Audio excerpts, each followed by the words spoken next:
ముందుగా హెడ్లైన్స్ చూద్దాం. బీజేపీ తెలంగాణ అధ్యక్షుడు శ్రీ ఎన్ రామచంద్రరావు గారు press byte.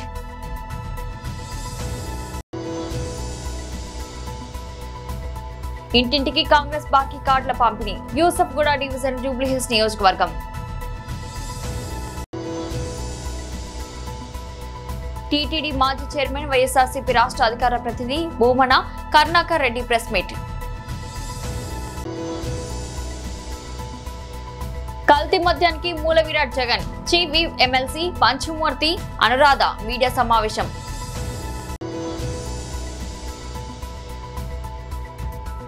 చింతామణిలో AP deputy CM. Karnataka పోలీసుల హై అలర్ట్.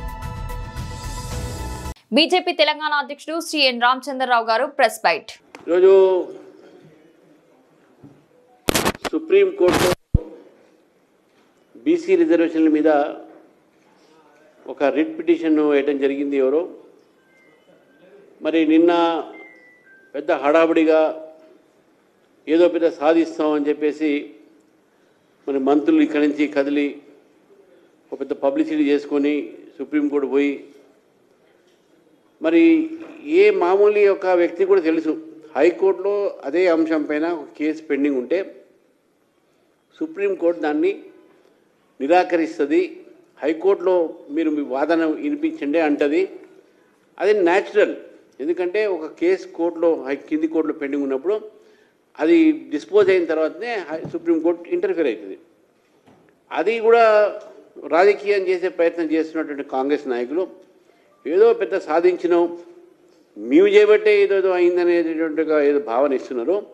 ఇది చాలా పొరపాటు. ఇది నేను కాంగ్రెస్ నాయకుల్ని కాంగ్రెస్ మంత్రుల్ని ఒకటే అడుగుతాను, మీకు నిజంగా చిత్తశుద్ధి ఉంటే హైకోర్టులో మీ యొక్క వాదన వినిపించి బీసీలకు న్యాయం చేయండి. సుప్రీంకోర్టులో డిస్మిస్ అయిందంటే ఓన్లీ ఆన్ టెక్నికల్ గ్రౌండ్స్ కింద పెండింగ్ ఉందని మీరు దాని ఏదో పెద్ద సాధించినట్టు పెద్ద ఫీల్ అయిపోయి ఏదో పెద్ద మేము ఇక్కడి నుంచి పెద్ద అక్కడ పోయి మీరు ఏదో చేసినాము టీవీలలో పేపర్లలో వేయించుకొని అది చాలా అంటే మిస్లీడింగ్. మీరంతా మిస్లీడ్ చేస్తూ ఉన్నారు మొత్తం రాష్ట్రాన్ని. మేము న్యాయం జరగాలి, బీసీలకు రిజర్వేషన్ రావాలని చెప్పేసి కోరుతా ఉన్న వ్యక్తులు మేము. కాబట్టి ఇక్కడ మీరు ఫైట్ చేయండి. అక్కడ పోవాల్సిన పబ్లిసిటీ ఇచ్చుకొని పోవాల్సినటువంటి అవసరం లేదు.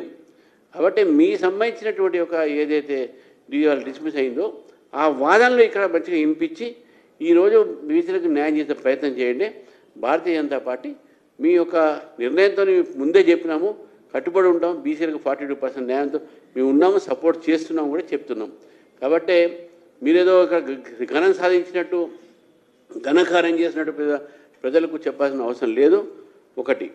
రెండోది, ఇటు మహిళలకు ఫ్రీగా మీరు బస్ ఫేర్లు ఇచ్చి బస్సు ఛార్జీలు లేకుండా వాళ్ళకు ఆర్టీసీలు ఇచ్చి ఈరోజు సామాన్యుల మీద వాళ్ళ ఈపు బాతున్నారు. మీరు 5 రూపాయలకు 10 రూపాయలు చేసి ఒకవైపు ఒక చేయి నుంచి ఇచ్చి ఇంకో చేయి నుంచి గుంజుకుంటున్నారు. One hand you are giving it, another hand you are snatching it. ఈ రకమైనటువంటి ఒక పాలసీ కాంగ్రెస్ ప్రభుత్వంది. ఇది ప్రజా వ్యతిరేకం పాలసీ. ఈరోజు బస్సులో ప్రయాణించేటటువంటి సామాన్యుడి మీద మీరు బాధ పెడుతున్నారు, వాళ్ళ మీద మోత వేస్తున్నారు.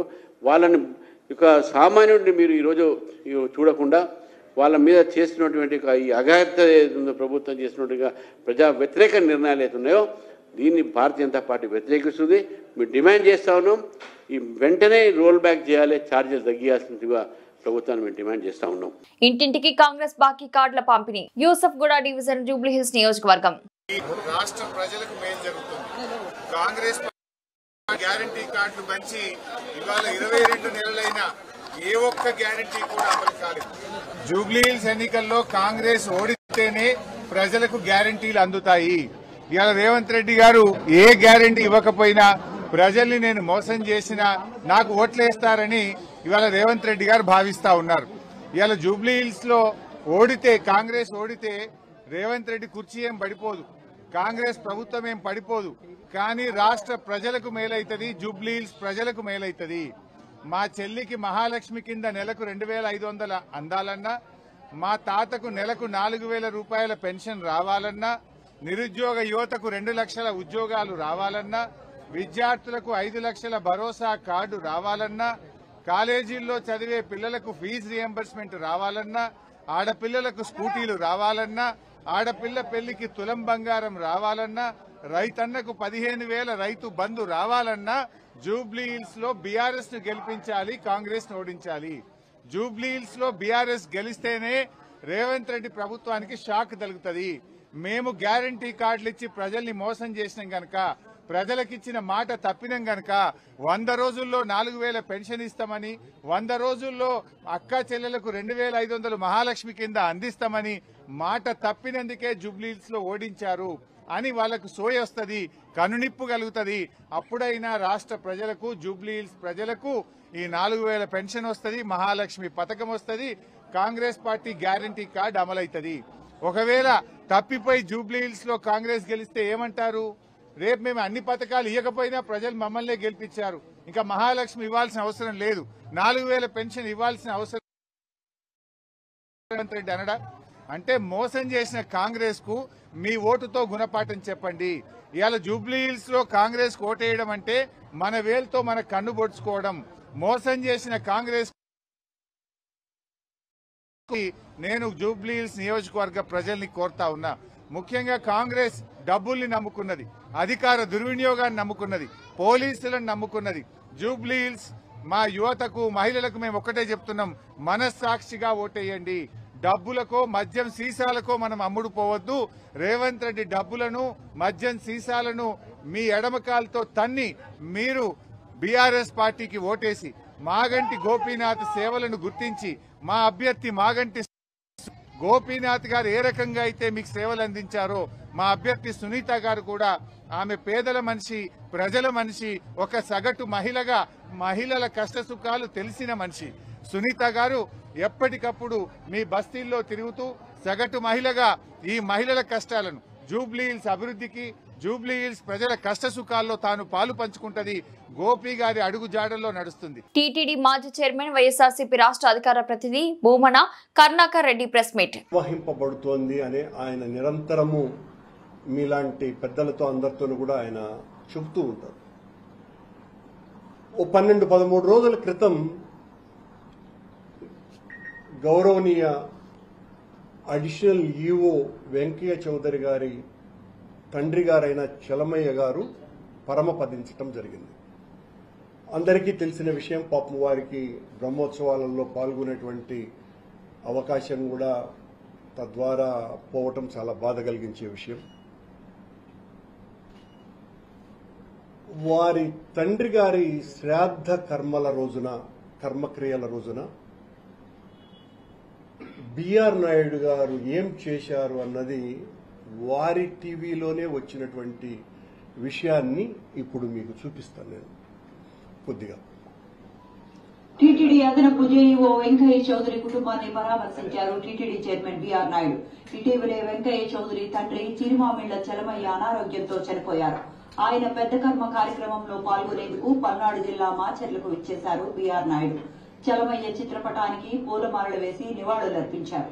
టీటీడీ చైర్మన్ తో పాటు పాలక మండలి సభ్యులు, పలువురు అధికారులు వెంకయ్య చౌదరిని పరామర్శించిన వారిలో ఉన్నారు.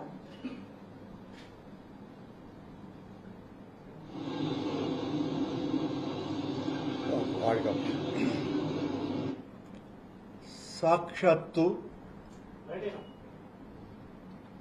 పరమ పవిత్రమైనటువంటి శంకు చక్రాంకితమైన పవిత్ర భాగవత వస్త్రాన్ని స్వామివారి ఆలయంలో రంగనాయకుల మంటపంలో కప్పేటువంటి వస్త్రాన్ని ఆ శ్రాద్ధ కర్మల సమయాన అడిషనల్ ఈవో వెంకయ్య చౌదరి గారికి కప్పటం కాకుండా సాక్షాత్తు స్వామివారి తిరువాభరణాల అంటే నిత్యము స్వామివారికి తొడిగేటువంటి ఆభరణాల బొక్కసం సంరక్షకుడైన గురురాజస్వామి అక్కడ స్వామివారి లడ్డూ ప్రసాదాలను పట్టుకొని పరివట్టం కట్టటం, ఎవరికి? అడిషనల్ ఈఓ గారికి పరివట్టం కట్టి వేద పండితుల చేత అత్యంత పవిత్రమైన రంగనాయకుల మండపంలో ఏ వేదాశీర్వచనమైతే చేస్తారో ప్రత్యేకించి దేవాలయానికి మాత్రమే ప్రత్యేకమైనటువంటి ఆ వేదాశీర్వచనాన్ని కల్తీ మద్యానికి మూల విరాట్ Jagan chief MLC Panchamurthy Anuradha media సమావేశం. గత 2 రోజులుగా జగన్మోహన్ రెడ్డి గారు రాష్ట్రంలో ఏదో జరిగిపోతుంది,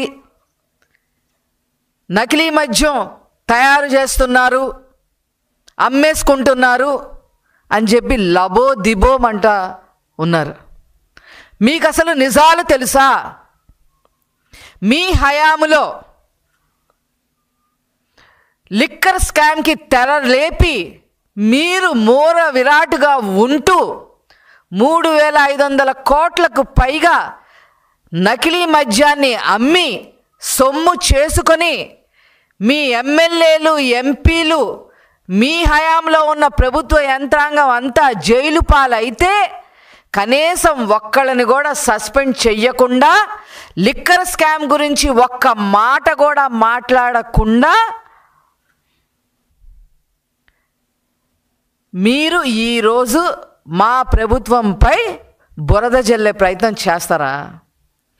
అసలు నేను జగన్మోహన్ రెడ్డి గారిని ఒకే విషయం అడదలుచుకున్నా, అసలు మీరేమన్నా పట్టుకున్నారా నకిలీ మద్యాన్ని? మా ప్రభుత్వం పట్టుకుందా? నకిలీ మద్యాన్ని పట్టుకున్నది మా ప్రభుత్వం. ఇమీడియట్గా యాక్షన్ తీసుకోమన్నది ముఖ్యమంత్రి గారు నారా చంద్రబాబు నాయుడు గారు. పోలీస్ రైడ్లు చేయించింది నారా చంద్రబాబు నాయుడు గారు. వాళ్ళు ఎలక్షన్ ముందు వైసీపీ నుంచి మా పార్టీలోకి రావడం జరిగింది. వాళ్ళు కోవట్లుగా వచ్చారని కూడా మాకు ఇప్పుడు అర్థమవుతా ఉంది. వాళ్ళని ఇమీడియట్గా సస్పెండ్ చేసింది నారా చంద్రబాబు నాయుడు గారు. ఎంతటి చర్యలైనా సరే తీసుకోవడానికి వెనకాడం అని చెప్పి స్టేట్మెంట్ ఇచ్చింది నారా చంద్రబాబు గారు. ఇదేదో మీరు పట్టుకొని ఏదో దాన్ని ఏదో తేల్చేసి ఏదో మాకేదో హెల్ప్ చేసినట్టుగా మీరేదో మాట్లాడటం ఏంటి? మీ హయాంలో ఏం జరిగింది జగన్మోహన్ రెడ్డి గారు? 3,500 కోట్ల లిక్కర్ స్కామ్ జరిగింది. సరే, ఈ స్కామ్ గురించి పక్కన పెడితే మీ ఎమ్మెల్యే మల్లాది విష్ణు బార్లో 6 మంది కల్తీ మద్యంతో చనిపోయిన రోజు మీరు ఏమన్నా యాక్షన్ తీసుకున్నారా? కనీసం అడిగారా? కనీసం సస్పెండ్ చేశారా మల్లాది విష్ణుని? మీ హయాంలో జంగారెడ్డిగూడెంలో గోదావరి జిల్లాల్లో ఆంధ్ర రాష్ట్రానికే కాదు దేశానికే అన్నపూర్ణగా ఉన్న జిల్లాలైన గోదావరి జిల్లాల్లో 26 మంది చనిపోతే నకిలీ మద్యం తాగి మీరు ఏమన్నా మాట్లాడారా అసలు? పైగా అసెంబ్లీలో ఏం స్టేట్మెంట్లు ఇచ్చారు? అది సహజంగానే చనిపోయారు, చచ్చిపోవటం సహజం, 26 మంది చనిపోతే ఇప్పుడు ఏమైందంట అని మాట్లాడిన మీరు ఈరోజు మా ప్రభుత్వాన్ని ప్రశ్నించడం, నారా చంద్రబాబు నాయుడు గారిని విమర్శించడం, నకిలీ మద్యం గురించి మీరు మాట్లాడుతూ ఉంటే నవ్విపోతారు అని చెప్పి ఈ సందర్భంగా నేను తెలియజేస్తా ఉన్నా. ఏపీ డిప్యూటీ సీఎం జనసేన అధినేత పవన్ కళ్యాణ్ కర్ణాటక పర్యటన సందర్భంగా అక్కడ అసాధారణ భద్రత ఏర్పాటు చేశారు. చిక్కబల్లాపూర్ జిల్లాలోని చింతామణి పట్టణంలో ఆయన ఒక ప్రైవేట్ కార్యక్రమానికి హాజరయ్యారు. ఈ విషయం తెలుసుకున్న వేలాది మంది అభిమానులు ఆయన చూసేందుకు తరలి రావడంతో పట్టణంలో తీవ్ర ఉద్రిక్తత నెలకొంది. దీంతో ఎలాంటి అవాంఛనీయ సంఘటనలు జరగకుండా కర్ణాటక పోలీసులు భారీ బందోబస్తు ఏర్పాటు చేశారు. పవన్ పర్యటన నేపథ్యంలో చింతామణి పట్టణం పూర్తిగా పోలీసుల ఆధీనంలోకి వెళ్లింది. కొల్లార్, చిక్కబల్లాపూర్, బెంగళూరు గ్రామీణ ప్రాంతాలతో పాటు ఆంధ్రప్రదేశ్లోని అనంతపురం జిల్లా నుంచి కూడా అభిమానులు వేల సంఖ్యలో కార్యక్రమానికి స్థలానికి పోటెత్తారు. దీంతో పరిస్థితిని అదుపులో ఉంచేందుకు సుమారు 1,500 మందికి పైగా పోలీసులు ఇబ్బందిని మోహరించారు. 2 ఎస్పీలు, 3 అదనపు ఎస్పీలు, 6 డీఎస్పీల పర్యవేక్షణలో ఈ భద్రత ఏర్పాట్లు కొనసాగుతున్నాయి. ఈ సందర్భంగా చిక్కబల్లాపూర్ ఎస్పీ కుశాల్ చోక్సీ మాట్లాడుతూ కేవలం పాసులు ఉన్న వారిని మాత్రమే కార్యక్రమ ప్రాంగణంలోకి అనుమతిస్తున్నామని స్పష్టం చేశారు. నకిలీ పాసుల బెడదను నివారించుకు ప్రతి పాసును క్షుణ్ణంగా తనిఖీ చేసిన తర్వాతే లోపలికి పంపుతున్నట్టు తెలిపారు. ప్రతి ఒక్కరిని మెంటల్ డిటెక్టర్ తో తనిఖీ చేస్తున్నామని ఆయన వివరించారు. నటుడిగా కర్ణాటకలో పవన్ కళ్యాణ్ కి పెద్ద సంఖ్యలో అభిమానులు ఉన్నారు. ఇటీవల ఆయన నటించిన ఓజీ చిత్రం కూడా భారీ విజయం సాధించింది. కాంతార సినిమా విషయంలో చెలరేగిన వివాదాన్ని పవన్ తన చొరవతో సర్దుమణిగేలా చేయడం పట్ల కన్నడ ప్రజల నుంచి ప్రశంసలు వెల్లువెత్తాయి. ప్రాంతీయ విభేదాలు అతీతంగా సినిమాను ఒక కళారూపంగా చూడాలని ఆయన ఇచ్చిన పిలుపు అందరినీ ఆకట్టుకుంది. ప్రస్తుతం ఏపీడీపీ సీఎంగా ఉన్న ఆయన పొరుగు రాష్ట్రంలో పర్యటించడం రాజకీయంగానూ ప్రాధాన్యత సంతరించుకుంది. వరంగల్ నగరంలోని 4వ డివిజన్ పెద్దమ్మగడకు చెందిన నిరుపేద కుటుంబానికి చెందిన ప్రతిభావంత విద్యార్థి అరుముల గణేష్ ఎంబీబీఎస్ సీటు సాధించగా అతనికి గౌరవ శాసనసభ్యులు నాయని రాజేందర్ రెడ్డి ఆర్థికంగా అండగా నిలిచారు. విద్యార్జనలో ఆర్థిక భారమేమీ అడ్డుకూడదని గణేష్ని అన్ని విధాలా ఆదుకుంటానని ఎమ్మెల్యే హామీ ఇచ్చారు. గణేష్ పరిస్థితిని తెలుసుకున్న నాయని తన అల్లుడు విష్ణువర్ధన్ రెడ్డిని ఆర్థిక సాయం అందించేలా ఆదేశించారు. అనంతరం విష్ణువర్ధన్ రెడ్డి గణేష్ ను సన్మానించి సహాయం అందించారు. తర్వాత ఎమ్మెల్యే నాయని గణేష్ ని ప్రత్యేకంగా సన్మానించి వైద్య రంగంలో ప్రజలకు సేవలు అందించాలంటూ ఆశీర్వదించారు. భవిష్యత్తులో ఉన్నత స్థానాలు సాధించాలని శుభాకాంక్షలు తెలిపారు. ఈ సందర్భంగా గణేష్ కుటుంబ సభ్యులు, మిత్రులు ఎమ్మెల్యే నాయనికి కృతజ్ఞతలు తెలుపుతూ విద్యకు అండగా నిలిచిన ఆయన దాతృత్వానికి ప్రశంసించారు.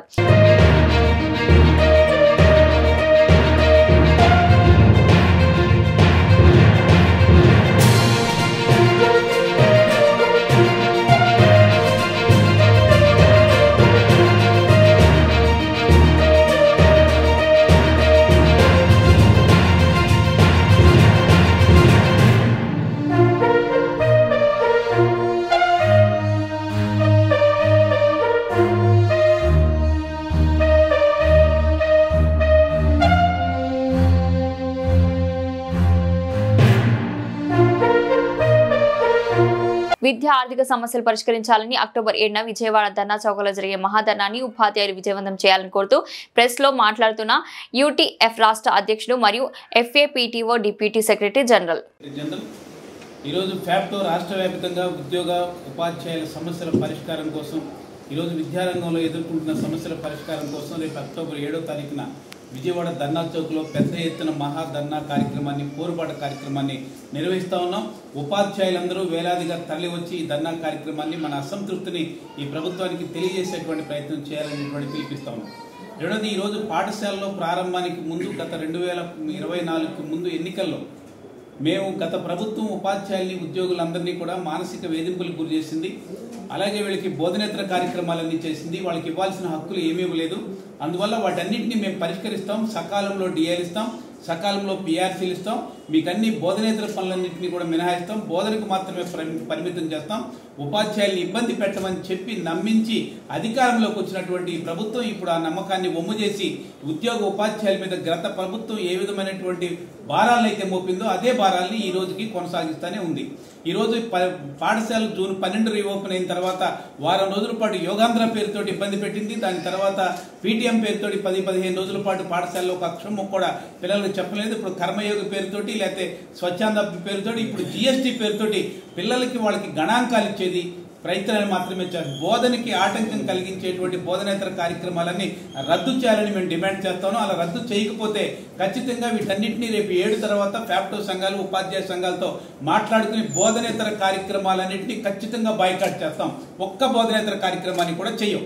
బడిలో పాఠాలు చెప్పడం వరకు మాత్రమే ఉపాధ్యాయులు, మేము జీతం దానికోసమే తీసుకుంటున్నాం.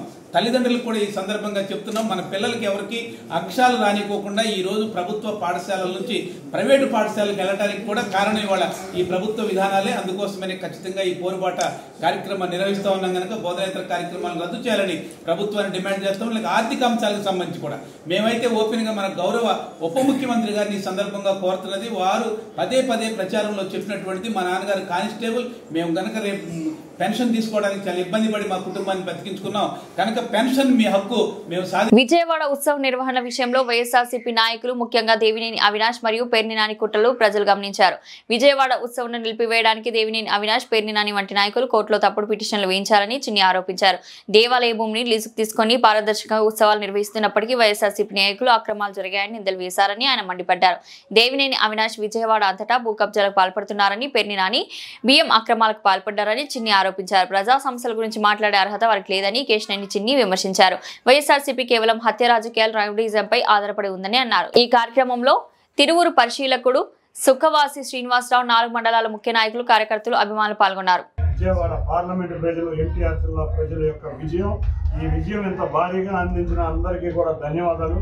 అన్నిటికన్నా ముఖ్యంగా కొంతమంది కుక్కలు మురుగుతూనే ఉంటాయి, లెక్క చేయాల్సిందే లేదు. ఒక ఆకురౌడి విజయవాడ నుంచి మురుగుతూనే ఉన్నాడు. దానికి మా తిరువూరు సోదరులు రేపు వచ్చావంటే నిన్ను ఏ కొండూరే దాటినివ్వమని చెప్పి ఆ రోజు ఏ కొండూరులో నీకు జరిగిన పరాభవం నీకు ఇంకా గుర్తులేదు. నీకు ఒక కరపత్రం సాక్షిని అడ్డుపెట్టుకున్నాడు. ఇంకొకటి దేవాదాయ శాఖ భూములు 5 రూపాయలకి దేవాదాయ భూముల్ని కొన్న వ్యక్తి ఒకడు. కొంతమంది వ్యక్తులు ఈ కరపత్రం, ఆ కరపత్రం పేరే సాక్షి, ఈ కరపత్రాన్ని అడ్డుపెట్టుకుని నా క్యారెక్టర్ని అసాసినేషన్ చేద్దాం అనుకుంటున్నారు. వాళ్ళ తిరువూరు ప్రజలకే కాదు, తిరువూరు నాయకులు. నేను తిరువూరులో వ్యాపారం చేస్తున్నాను. నేనేదో నేను నిన్న చేసిన భారీ ఉత్సవానికి నా ఖర్చు ఏంటో నాకు తెలుసు, నేనేంటో ప్రజలకు తెలుసు, నేనేంటో నా నాయకులకు తెలుసు, నేనేంటో నా కార్యకర్తలకు. ఇటువంటి ప్రచారాలు ఇటువంటి చేస్తే నీకు తగిన బుద్ధి చెబుతాం. ఒరే ఆకురౌడి, నువ్వు నీ నాన్న ఏం వ్యాపారం చేశారని విజయవాడలో ప్రతి సందులో నీకు ఒక ఇల్లు ఉంది. అన్ని అక్రమాలు, నీ చరిత్ర రక్తపు గుడ్డల చరిత్ర, నీ చరిత్ర భూములు ఆక్రమించుకున్న చరిత్ర. కొంతమంది వేరే నాయకుడు, బందర్లో ఉన్న నాయకుడు అయితే దేవాదాయ భూములు మింగిన చరిత్ర. ఇంకో నాయకుడు తయారవుతాడు దేవాదాయ శాఖ మంత్రి కింద. అతని చరిత్ర ఏంటంటే సొంత గుడిలోనే వెండి సింహాలు మాయమైపోతే కూడా పట్టించుకోలేదు. 154 గుళ్ళు ఆ రోజు ధ్వంసమైతే మాట్లాడిన ఇటువంటి చెత్త మీద వాళ్ళకి మా విజయవాడ ఉత్సవం సమాధానం. ఒక్కళ్ళకి టికెట్ కూడా మేము తీసుకోవాలా. ఏదో మా అందరికీ తెలుగుదేశం నాయకులకి సంపాదన వచ్చిందని చెప్పి నిన్న కారు కోట్లు కూసిన పిల్లకుంక నీ ఇల్లు ఒక ఆక్యుపైడ్స్ వస్తుంది. ఇది నీ యొక్క స్థలం విజయవాడలో. మీ నాన్న నువ్వు రక్తపు మార్గంతో రాజకీయం చేసి మీరందరూ ఏ వ్యాపారం చేశారని ప్రతి సందులోనూ మీకు ఒక ఇల్లు ఉంది. కుల మతాలని రెచ్చగొట్టి మీరు పబ్బం గడుపుకున్న నిజమా కాదా? బులెటిన్ ముగించే ముందు హెడ్లైన్స్ మరోసారి. బీజేపీ తెలంగాణ అధ్యక్షుడు శ్రీ ఎన్ రామచంద్రరావు గారు press byte.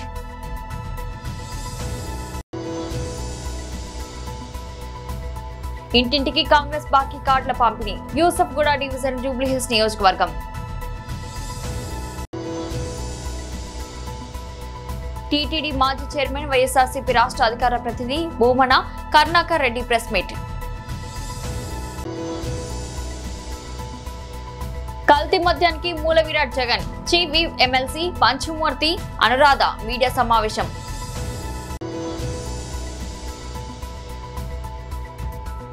చింతామణిలో AP deputy CM. Karnataka పోలీసుల హై అలర్ట్. ఇది వాటి బులెటిన్. మరో బులెటిన్లో మళ్ళీ కలుద్దాం. అంతవరకు సెలవు.